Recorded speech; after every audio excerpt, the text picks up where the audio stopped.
green screen wedding lower third effects.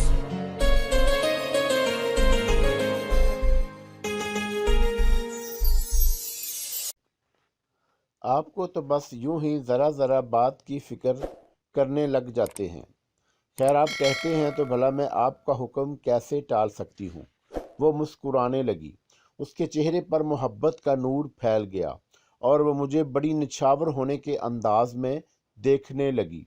اے شیخ خطرہ، کسی نے میرے اندر جیسے سرگوشی کی۔ اس سریتا کے میرے پاس مزید رکنا خطرے سے خالی نہیں تھا۔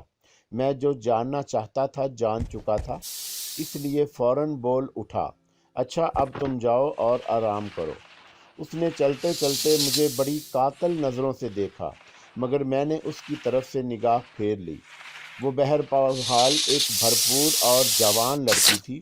اس کے دل میں بھی خواہشیں تھیں جنہیں میں بخوبی سمجھتا تھا، لیکن ان دنوں تو خود میری خواہشیں مسلوب تھیں۔ میں صبر کے علاوہ اور کیا کرتا؟ میری کوٹھی میں ملازماؤں کے علاوہ ملازم بھی تھے، اس لیے پوری احتیاط سے کام لیتا تھا۔ یہی سبب تھا کہ میں نے اپنی تمام ملازماؤں کو سختی سے تاکید کی ہوئی تھی کہ وہ سونے سے پہلے اپنے کمروں کے دروازوں کو اندر سے بند کر لیا کریں۔ ہر چند کہ میں نے مرد ملازمین کو خوب چھان پھٹک کر ملازم رکھا تھا اور ان میں اکثر بوڑھے تھے، مگر پھر بھی احتیاط کا تقاضا یہی تھا کہ میں چوکنا رہوں۔ سریتا سے میں نے بالواسطہ جو سوال کیا تھا وہ سکون سے سوئی یا نہیں، اس کا مقصد یہی تھا کہ اگر اسے گزشتہ شب کا واقعہ یاد ہو تو بیان کر دے۔ اس کا جواب اسمات میں تھا۔ اس کا یہی مطلب تھا کہ اسے بھی معلوم نہیں کہ اس کے ساتھ کیا گزری ہے۔ اس سلسلے میں اسے کچھ بتا کر پریشان نہیں کرنا چاہیے۔ میں نے اس لیے ارشاد علی کو بھی ہدایت کر دی کہ گزشتہ شب کے واقعے کے متعلق سریتا کو کچھ نہ بتائے۔ اب میرا عمل پورا ہونے میں صرف ہفتہ رہ گیا تھا، گویا بس اب پلکوں کی سوئیاں نکلنا رہ گئی تھی۔ میں پیرا کا آخری حربہ بھی میں نے ناکام بنا دیا تھا کہ بلدیہ سے میری کوٹھی کو مسمار کرا دے۔ وہ تاریخ گزر چکی تھی اور اب ری اسائنمنٹ ہو رہا تھا۔ ایڈوکیٹ چودھری نے مجھے یقین دلایا تھا کہ وہ 10 مارچ سے پہلے کوئی کارروائی نہیں ہونے دے گا۔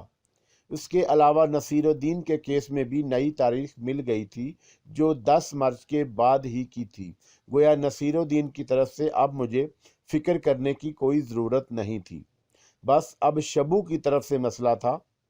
اسے ایک ہفتے کے دوران وہ میرے لیے کوئی مسئلہ کھڑا کر سکتا تھا۔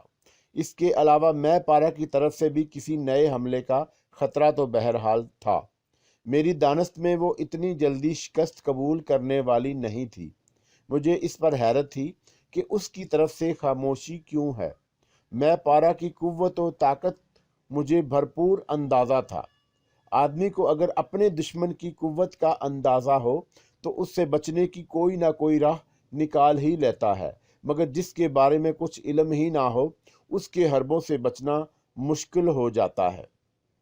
صبح ہونے سے پہلے جب میں صدر دروازے تک جانے والی راہداری سے گزر رہا تھا تو پوری طرح چوکنا تھا۔ میرے حکم پر اب راہداری میں زیادہ پاور کا بلب لگا دیا گیا تھا اور وہاں نیم تاریکی نہیں تھی۔ آگے بڑھتے ہوئے میری نگاہ راہ کے فرش پر تھی، کیونکہ گزشتہ شب یہیں وہ سانپ میرے پیروں سے لپٹ گیا تھا۔ پھر جب میں سریتا کے کمرے کے قریب سے گزرا تو پھر نظر کھڑکی پر پڑی۔ کھڑکی آج بند تھی، مگر کمرے کے اندر سے کسی کے ہنسنے کی آواز آ رہی تھی اور کھڑکی میں لگے ہوئے شیشوں سے خفیف سی روشنی بھی جھلک رہی تھی۔ ہنسی کی آواز وہ مردانہ تھی جسے سن کر میں کانپ اٹھا۔ اس کا مطلب یہی تھا کہ شبو آج بھی کھڑکی بند ہونے کے باوجود کسی طرح کمرے کے اندر پہنچ گیا۔ میرا قدم جیسے آپ ہی آپ رک گئے۔ ہنسی کی آواز آنا بند ہو چکی۔ مجھے یوں لگا جیسے اب کچھ کہا جا رہا ہو۔ کھڑکی اور دروازہ بند ہونے کی وجہ سے آواز دھیمی تھی۔ میں نے کھڑکی کے قریب ہو کر اسے کان لگا دیا۔ اب مجھے آواز مدھم ہونے کے باوجود صاف سنائی دے رہی تھی۔ سمجھ رہی ہوگی کہ کھڑکی بند ہو جائے گی